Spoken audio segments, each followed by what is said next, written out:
Welcome to Skedline. I'm Cassandra Turco, and here are your top news stories of the day. Ontario will no longer be yours to discover. Premier Doug Ford has confirmed Ontario's license plate motto since 1982 will change. Changes for both commercial and regular plates will be detailed in next week's budget. Ford believes that people across the province want change, and he says that's what they will get. NDP leader Andrea Horwath thinks it is shocking that Ford thinks changing the license plates is a priority of the province. However, Ford claims that the changing of the license plate logo won't cost taxpayers anything. Prime Minister Justin Trudeau has expelled 2 former cabinet ministers from the Liberal caucus in the midst of the SNC-Lavalin affair. Dr. Jane Philpott and Jody Wilson-Raybould were voted out because Trudeau said that they have broken the party's trust. The 2 are no longer allowed to sit as Liberal legislators and have been barred from running for the party in the federal election this October. Both women took to social media to express their thoughts on the expulsion. Wilson-Raybould said on Twitter, "I have no regrets. I spoke the truth as I will continue to do." On Facebook, Philpott posted saying she did not initiate the crisis now facing the party or the Prime Minister. Chicago Mayor Lori Lightfoot broke records yesterday in Chicago as the first African-American woman elected as mayor of the city. Lightfoot, who also identifies as gay, is the newest mayor of the 3rd largest city in the U.S. The former federal prosecutor won by a landslide, defeating her opponent, Tody Preckwinkle, by 74% of the votes. The runoff between the 2 African-American women is something the United States has rarely seen before. That's it for today's news. Here's Alex Arsenich with your entertainment. Thanks, Cassandra. Here's what's making waves in entertainment today. Ariana Grande's Sweetener Tour comes to Toronto tonight, but before fans can sing along to Thank You Next, the Scotiabank Arena expects attendees to adhere to a few special security requirements. Everyone must place all personal belongings in a completely transparent bag or they will not be admitted inside. It can be either a plastic, vinyl, or PVC bag, but it must be 100% transparent. These security guidelines only apply to tonight's concert and not to other events at Scotiabank Arena. That being said, these requirements will be enforced by all venues throughout Grande's tour, serving as a safety precaution following the tragedy that happened at Grande's Manchester tour in 2017. Actresses Felicity Huffman and Lori Loughlin are in a Boston federal court today on charges they faced in the college admissions scam. They are 2 of 15 people appearing today who face charges of conspiracy to commit mail fraud and honest services mail fraud. Huffman is accused of paying $15,000 to a fake charity associated with Rick Singer, the alleged mastermind of the scam.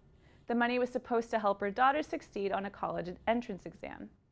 Loughlin and her husband, designer Massimo Giannulli, are accused of paying $500,000 US for their daughters to be recruited to University of Southern California's crew team as a way to guarantee their acceptance to the school.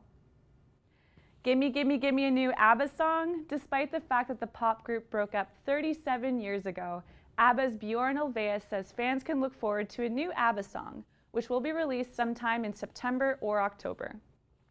ABBA previously said they are planning a virtual tour featuring digital avatars of the band members and that one of the 2 new songs will be called I Still Have Faith in You. Ulvaeus told a Denmark tabloid it takes an extremely long time to make a video with digital avatars of the group members. That's all for entertainment. Here's Giovanni with sports. Thanks, Alex. Here are today's top sports stories for the day. The Toronto Maple Leafs couldn't find a way to get past the Carolina Hurricanes last night. Backup goalie Garrett Sparks got the nod in goal after the Leafs played the night before in New York, where they beat the Islanders 2-1.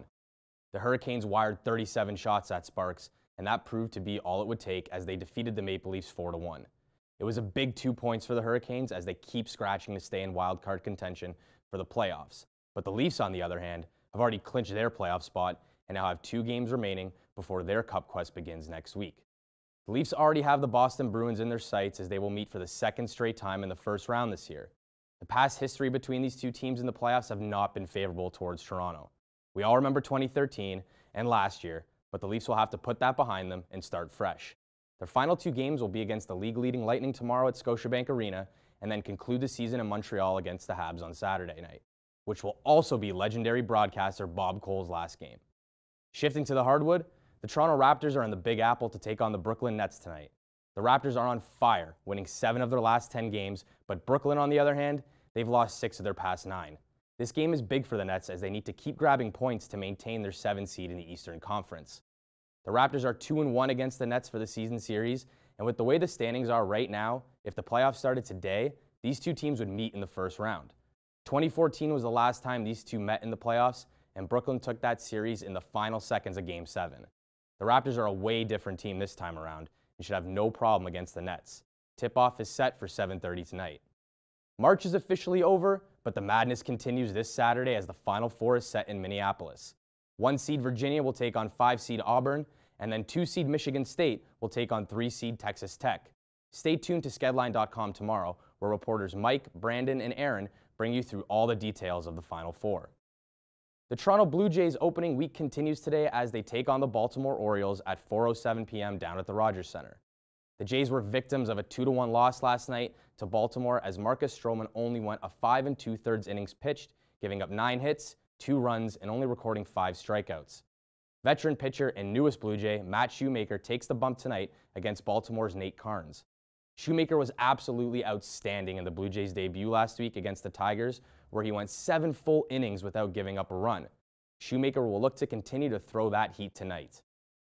After the devastating news Sunday that the Canadians Women's Hockey League will fold effectively starting on May 1st, the National Women's Hockey League Commissioner Danny Ryland and NHL Deputy Commissioner Bill Daly announced yesterday the importance of women's hockey in Canada. Ryland told the Associated Press Tuesday that their league's board has an approved investment plan to establish teams in Canada's 2 biggest markets, Toronto and Montreal. The NWHL currently has just 5 teams solely based in the United States. The CWHL had 6, where 4 were in Canada, 1 was in Boston, and believe it or not, 1 was in China. Ryland did not reveal how much money the NWHL will receive on top of the NHL's previous annual commitment of $50,000 US. But NHL Deputy Commissioner Bill Daly confirmed the league has increased that figure, but also did caution that it does not change the NHL's position about fully backing a women's pro sports league. All we can hope for is that 1 step backwards will result in 2 steps forward for women's professional hockey in Canada. That's all your sports news for today. For skedline.com, I'm Giovanni Siciliano.